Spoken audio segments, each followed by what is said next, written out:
Bonjour à vous, bienvenue sur ma chaîne pour votre lecture hebdomadaire de cette première semaine du mois d'août, donc du 4 au 10 août 2025. On va voir ce que cette semaine nous réserve. Première semaine d'août, en espérant qu'on ait de belles choses. Voilà, alors on fait cette première semaine avec le Botticelli Tarot, Botticelli doré, magnifique jeu.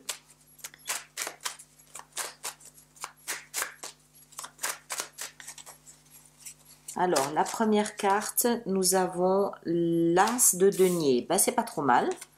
Deuxième carte, nous avons 10 de denier, encore mieux.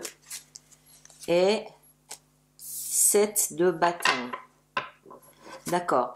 Alors, denier, cette semaine. Donc, peut-être de l'argent, du budget, du financement, de l'investissement, du salaire, du patrimoine. Quelque chose peut-être avec tout ce qui touche au territoire. Ça peut être de l'agriculture, un notaire, voilà, quelque chose comme ça. On a l'As et la 10, c'est-à-dire le début et l'aboutissement. As, on met en place quelque chose de nouveau concernant une valeur. Et 10, c'est jackpot. On arrive au bout, on récolte, c'est l'abondance. Ça peut toucher un foyer aussi. 10 de denier est souvent indicateur du clan, de la famille, du foyer, du groupe, le clan, vraiment le clan. Maintenant, si ça n'est pas une question d'argent, denier, pas une question d'argent, de valeur, de patrimoine, ça peut aussi être quelque chose qui nous touche soi en termes de valeur.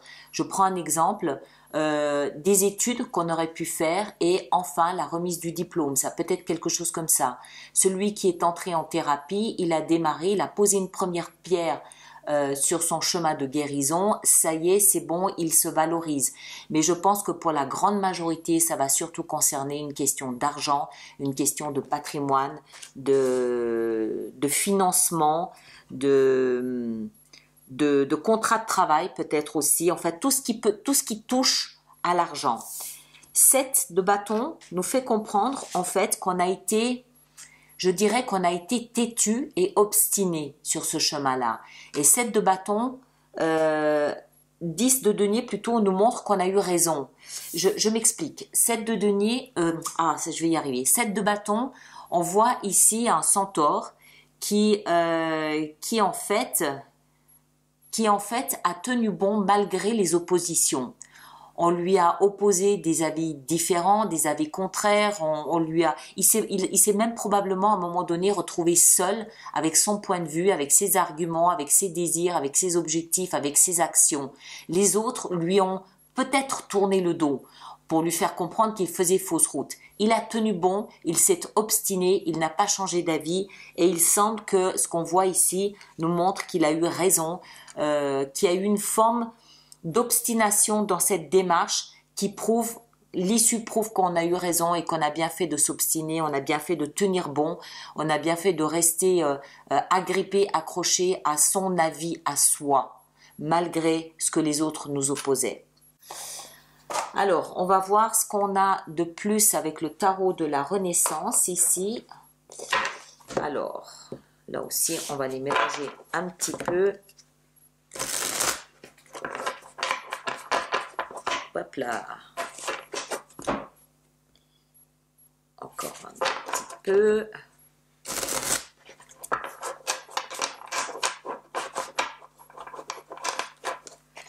Voilà. Alors, qu'est-ce qu'on a de plus donc pour cette première semaine du mois d'août?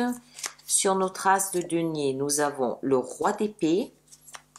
Sur la 10 de denier, nous avons la 8 de bâton. Et sur la 7 de bâton, nous avons la 4 de bâton. Ok, donc pas mal de bâtons quand même aussi ici. Alors, le roi d'épée sur l'as de denier, il peut parler, ce roi de denier, de plusieurs choses. Dans un premier temps, il peut s'agir d'un personnage plutôt à tendance masculine, c'est-à-dire avec d'autorité ou beaucoup de principes masculins. C'est plus joli, beaucoup de principes masculins. Une personne donc d'un signe d'air, Gémeaux, Balance ou Verseau, qui intervient pour un nouveau départ. Ensuite, il peut s'agir de vous. Vous, ça veut dire que d'une certaine façon, vous maîtrisez votre capacité à réfléchir, à analyser, à intellectualiser la situation d'un nouveau départ. Et je pense que c'est cette version-là qui prime. La troisième possibilité, c'est qu'il peut s'agir ici d'une personne extérieure à vous, très intellectuelle, très cérébrale, très mentale, comme un avocat, un juriste, voire même un fiscaliste, puisqu'il s'agit ici de denier. Il peut s'agir d'un patron aussi ou quelqu'un comme ça. Moi, je pense que c'est vous. Dans la plus grande majorité des cas, après, vous adaptez bien évidemment en fonction de ce que vous vivez. Cette réussite, cette 10 de denier, c'est une réussite. Elle parle d'abondance. Elle parle de succès en matière de finances ou tout ce qui touche à la valeur. D'accord? Ça peut aussi être un succès, encore une fois, qui est en rapport avec la famille, le foyer, le clan. Tout ça est évident. 8 de bâton, c'est une action, c'est une information qui transperce l'air tellement elle va vite. Et elle va vite, pourquoi? Parce qu'il n'y a pas d'obstacle. 8 de bâton, il faut imaginer une flèche qui transperce l'air, ou 8 flèches qui transpercent l'air, et en fait elles vont toutes sur la même cible, elles vont toutes au même endroit et elles arrivent toutes au même endroit sur la même cible. Pourquoi? Parce qu'il n'y a aucun obstacle. C'est limpide. Il y a un boulevard devant vous pour cette réussite. Vous placez évidemment chacun en fonction de ce que vous vivez. Ça ne veut pas dire que tout le monde va gagner au loto, c'est évident. Sinon, ça n'aurait pas de sens. Hein. C'est différent pour chacun et ça sera différent en intensité pour chacun aussi. Mais ce qu'il faut comprendre, c'est qu'il n'y a plus d'obstacles. 8 de bâton, la vie vous envoie des messages, la vie vous montre par le biais de synchronicité que vous avez devant vous un boulevard pour cette réussite. Et ici, 7 de bâton, je vous le disais, c'est en fait l'énergie de celui qui s'obstine dans une direction. Il tient tête, il est têtu, il lâche pas prise, il a son point de vue, il a son regard, il a fait ce qu'il avait à faire et il ne changera pas d'opinion. Et 4 de bâton nous montre ici avec cette flèche que d'une certaine façon vous avez raison parce que vous pouvez désormais festoyer, vous pouvez désormais célébrer. 4 de bâton nous parle aussi du foyer, encore une fois de la famille, de la maison. Il y a une notion de fête.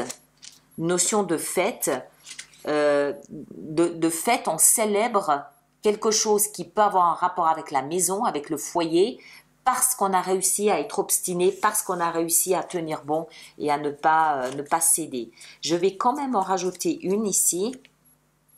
8 de coupe nous montre qu'on a laissé quelque chose derrière soi.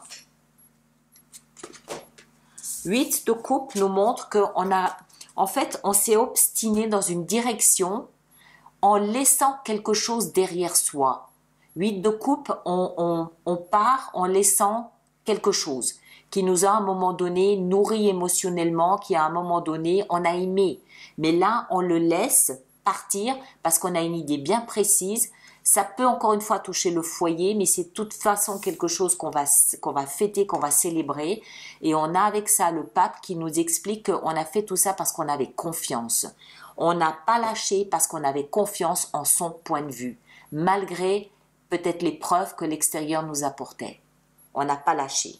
Et il semble qu'on ait eu raison. D'accord ? Voilà, je vous laisse avec ça. On se retrouve évidemment la semaine prochaine. Prenez un grand soin de vous. À bientôt. Merci beaucoup.